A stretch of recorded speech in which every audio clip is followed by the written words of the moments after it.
It's about that time again.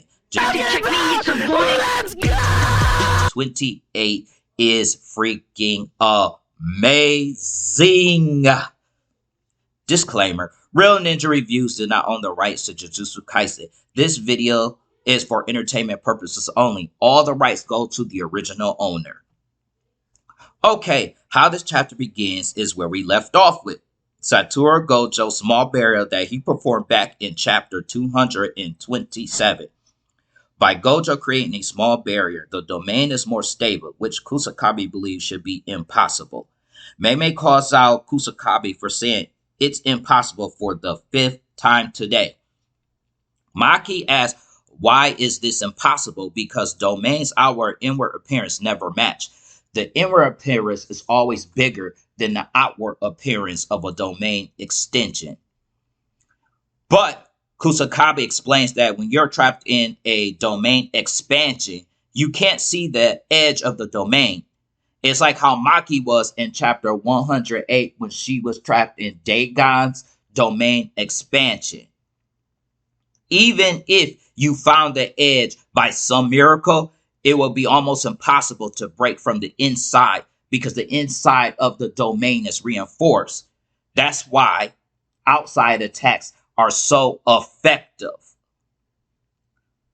Also, Satoru Gojo making the barrier small is a gamble on his part because trapping yourself and your opponent in a too small barrier would normally just collapse. Think of it like this: a hippopotamus sitting on a round table. The weight and mass of the hippo will cause it to instantly collapse. But Choso comes to the realization that Gojo is pulling this feat off because of his time in the prison realm. He's literally using his experience in the prison realm to conform this into battle. Man, this is why I tell y'all Satoru Gojo is freaking sweet. Kusakabe still has a hard time getting over the fact that Satoru and Sukuna keeps changing conditions of their domain because a domain have a set of internal and external parameters. By discovering their own blend of these parameters, every sorcerer is able to establish their own domain.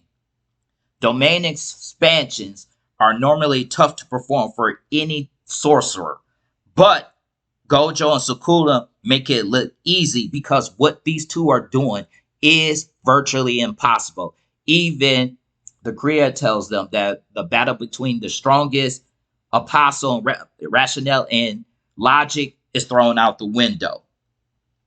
Also, Higuruma and Hikari's domain are the exception because their domain work backwards because they use their curse technique to construct the domain itself and not the barrier. The barrier begins to tremble. Mei points out that it's holding out, but Yuta, who always puts in the logic into all these battles, points out that Sukuna decreased his domain range to increase the output. Angel point out that if Satoru loses another domain battle, that this may be the end for our hero because Satoru has already lost 2 other times in a domain expansion battle. The domain collapsed to everyone's shock, even Gojo. It just breaks apart, and Gojo himself looks shocked that Sukuna destroyed his domain for the 3rd time. Yuji looks worried for his sensei because of the fact that he's been losing domain expansions battles.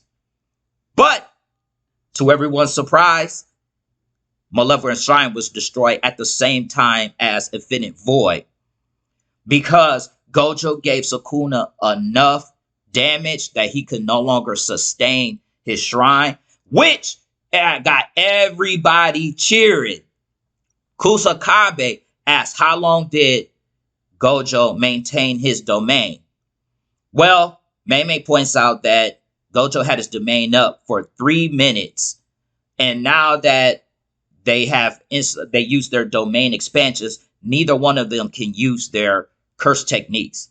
But we know that Satoru can use reverse curse technique to heal his burnt out curse technique, something that Maki points out.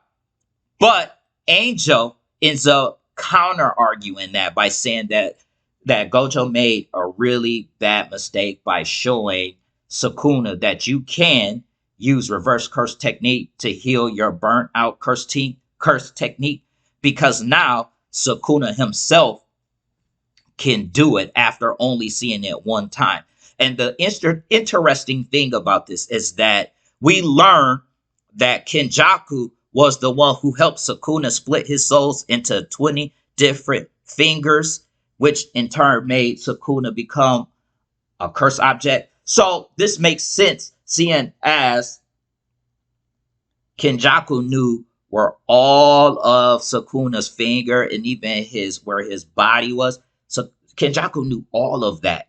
One of the main reasonings he needed Satoru Gojo to go away is so he could get that last finger. But as we all know, he knew that Satoru Gojo kind of hid that last finger, which is crazy. And like I said, our boy Yuta always bring logic to these fights. It's saying, that doing reverse curse technique, healing your burnt out curse technique should be impossible because even he can't do it. So they go back, Satoru Gojo and Sukuna goes back to hand-to-hand combat.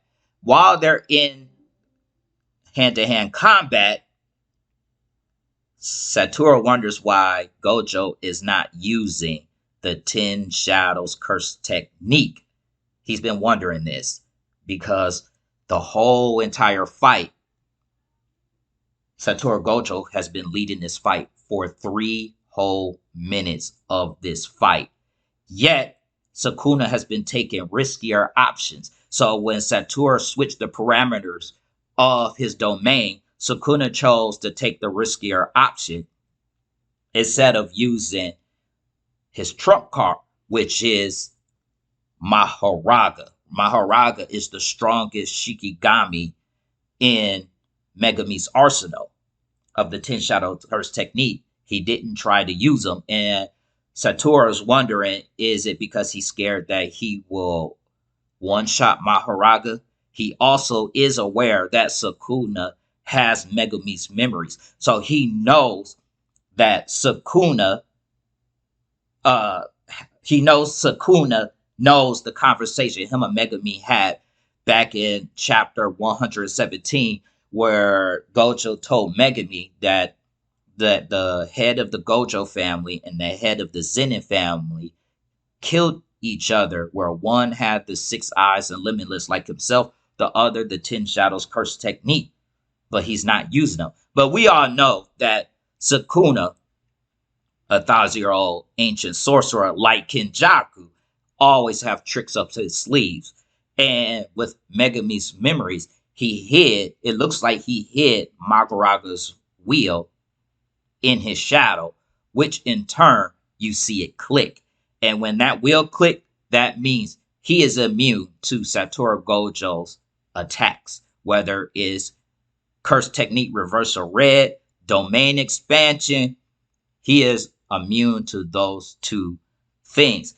But another shocking thing is that Gojo nose start to bleed and he's becoming dizzy. And that's because he has spammed domain expansion more than once. He spammed it 3 times.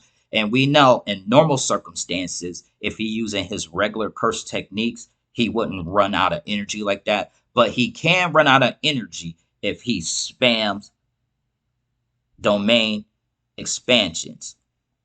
Look, I cannot stress this enough that this writing is amazing. Amazing writing. Gege Akutami is doing their thing. This is how you write anime and shonen in general. This is oh my god. I can't express how great this is. And I love JuJutsu Kaisen.